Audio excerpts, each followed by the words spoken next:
sur la table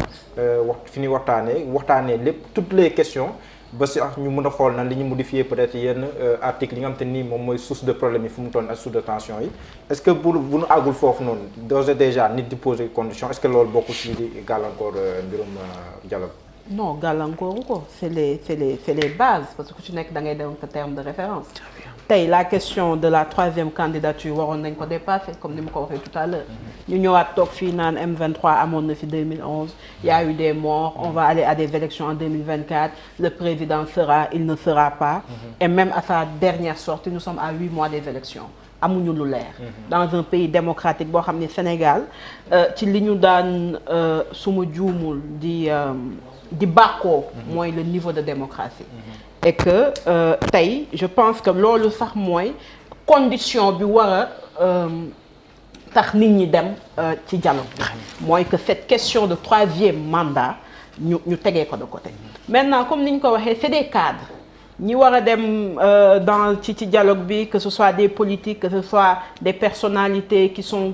véritablement identifiés des représentants ou cadres sociaux yi c'est des gens yoo xam ne ci Sénégal lañ ne donc chaque cadre am nga une liberté personnelle de dire j'y vais ou je n'y vais pas et kenn warul à mon humble avis ne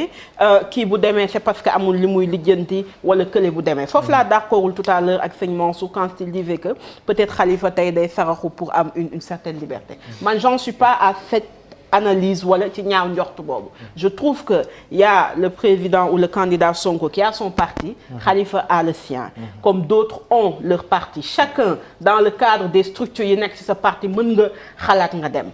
mais je rappelle lenn rek mooy le dialogue bi mujjee woon Omar Sarr en 2019 avait avoué que le dialogue avait pour principal soubassement la libération de Karim Wade qui plus tard a été libéré. Non, il n'a pas été libéré. Pour moi, Karim n'a jamais été libéré.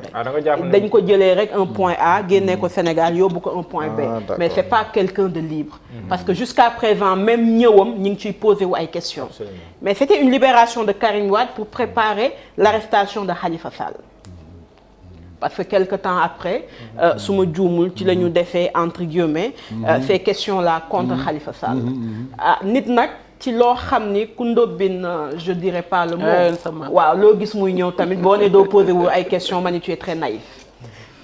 ñu ñëw ñu ne un dialogue le dialogue pourquoi man déjà la condition de dire parce que moi le président de la République je ne le considère pas comme le président d'un parti politique bon bu ñu ñëwee dans le cadre électoral dans le cadre des élections man c'est le président de Benno Bokk Yaakaar mais bu ñu nee le président de la République du Sénégal il est le président de tout le monde donc ay sa yaay je sais pas du ma ko sax wax pour moi du loo xam ni ay kàddu la war nañ ko yëkkati ci dans une république parce qu'il est là pour tout le monde beneen bi mooy nit ñi pour man aussi waruñu dem dans le dialogue pour se compromettre ou pour une soumission le dialogue buñ koy wax ci sama gis-gis mooy fi ñu toll nii tey et moom sax il est bien bu éclairer woon la question de la troisième candidature moom mu invité à ce dialogue ñu tàggoo parce qu'on est à 8 mois des élections Benno tànn candidat am les autres tànn les candidats et le Sénégalais en réalité mu mën a tànn bu mu am aussi baara yógoo dans ce dialogue et c'est des choses yoo xam ni su ma koy wax peut-être waaw ça peut faire rigoler mais gis nañ fi yoo xam ni yu ci bëri tegu na fi que ce soit aussi un dialogue sincère et que quoi qu'il advienne quelles que soient les connivences politiques yi ñu am quelles que soient les entre guillemets que dialogue yi ñu pose fi des questions essentielles sur le Sénégalais sur lan la ci nit ñi di am et sur demain naka la ñu mën a éviter li xewoon en réalité en 2011 ba ñu perdre ci ay vies et loolu lenn moo ko war a dindi mooy tout à l'heure bi tata bi di wax si je peux me permettre ce terme moi je pensais que sax peut-être dañu war a changer place moom moo war a ñëw représenter l'opposition bi muy wax bundu xataal yi bi muy wax la difficulté que les gens sont en train de vivre bi muy wax la restriction des libertés on voit aujourd'hui des journalistes de Walf qui ont été arrêtés simplement parce qu'ils ont eu opinion aujourd'hui c'est l'État qui est détenteur du pouvoir c'est le parti au pouvoir mooy mën di tëj di tëjji c'est pas l'opposition c'est pas des gens qui sont sur des réseaux sociaux qui ont la possibilité d'avoir un avis ñooñu ñooy bundu xataal nit ñi xanaa kon koo xam ni sa xel peut-être wala amoo force de caractère tey bu ñu demee ñu ne dóor nañu ñu ne y a des choses qui se font c'est l'État moo koy def tey c'est des gens je peux terminer Tata c'est des gens qui ont un avis quelqu'un qui écrit sur sa page Facebook qui a été arrêté pendant plus de 6 mois c'est l'État qui est détenteur de ce pouvoir pas de l'opposition moo tax ma ni woon peut-être dañoo juum ci toogaay yi moom moo ñu toogal Yewwi parce que bundu xataal yooyu c'est l'opposition qui le vit vis-à-vis de l'État tey leneen yi nga xam ni war na nekk dans ci fi ñuy taxawee mooy vous avez parlé tout à l'heure de sa yagar mais je vais aller plus loin de sa yagar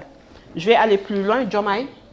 Faye je vais aller plus loin parce que c'est la même stratégie bi la ñu defoon ci Khalifa Sall avant ñu koy tëj la ñuy def aujourd'hui ci un chef ci un je dirais pas chef de l'opposition mais un candidat de l'opposition et je suis assez heureuse d'être face à monsieur Thierno et de lui dire que peut-être marron la waroon sol parce que vis-à-vis de ses positions kenn empêché wul kenn mu défendre mais tey on doit avoir une position pour moi sur des questions de principe man au-delà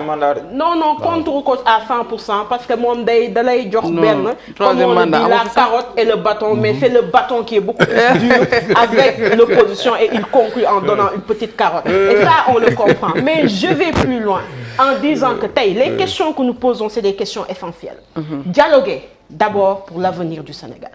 dialoguer d'abord pour aujourd'hui trouver des solutions structurantes dialoguer ensuite pour dire que quelle que soit la position des uns et des autres waruñu ñëw bay naan bon peut-être bu ñëwul dialogue dina nekk candidat peut-être bu ñëwee dialogue dina nekk candidat entre guillemets le mot ça peut être un mot très lourd mais je le sens comme un chantage et ça pour moi Sénégal fi ñu toll nii war nañ ko dépasser maintenant bu may conclure problème candidature yi fa lañ ko war a régler foofu lañ ko war a régler maintenant on peut aller d'une présomption positive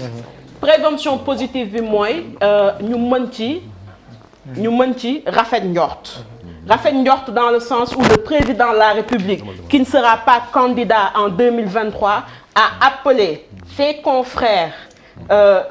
et ses concitoyens ne leen nañu ñëw ñu dialoguer pour que li ma leen di bàyyi en d'ici 8 mois ñu mën ci xalaatandoo ñu mën ci tegandoo moo tax je trouve que le F24 suñu tegul woon condition boobu j'aurais pensé qu'ils auraient trahi parce que le F24 est différent des partis politiques. Le F24 est une organisation qui est composée de plus de 100 partis, qui est composée de personnalités indépendantes, qui est composée d'organisations de la société civile, mais qui est aussi une structure pensante et une force de proposition qui, par rapport à l'hétérogénéité des gens qui la composent, doit aujourd'hui poser des questions de principe qu'on aurait dû en réalité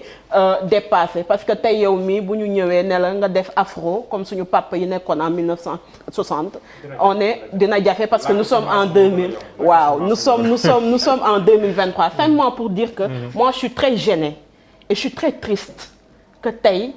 ñuy naan rek pour un dialogue nañu poser la question de la troisième candidature parce que quand même le Sénégal a dépassé ça parce que quand même on doit se rendre compte que dans l'Afrique ñun ñoo doon joxe l'exemple maintenant nag aller vers un troisième mandat dialogue bi bu mu nekk maintenant fi may conclure loolu moo doon sama xalaat mooy nañu ñëw ñu dialoguer boo bëggee nekk candidat da nga may bàyyi ma nekk candidat j'espère que duñ fa yegg moo tax ma ni bu mu doon baara yogo bu mu doon un dialogue de soumission bu mu doon un dialogue de contrepartie yoo xam ni c'est au dos du peuple maintenant que chaque parti analyse et décide souverainement d'y aller mais que ñu xam ni tey pouvoir bi benn but la am c'est de diviser pour mieux régner c'est-à-dire quand on parle de démocratie et de souveraineté nañu accepter le parti bu nekk li mu xalaat parce que nous ne sommes pas obligés d'être ensemble tu es en bleu foncé je suis en bleu clair mais nous sommes tous du bleu comme on le dit nous sommes tous sénégalais et que dialogue bi ñi mu neex ñu dem ñi nga xam ni xalaat nañ ni waruñu dem ñu accepter leen ko mais à la fin que les résultats qui sortiront soient des résultats pour le peuple sénégalais. jërëjëf soxna Aïda am nga lu jafe di wax Thierno di acquiescer kon bàyyi ma dem suñu maasu. waaw parce que bëggoon naa la interpeller si.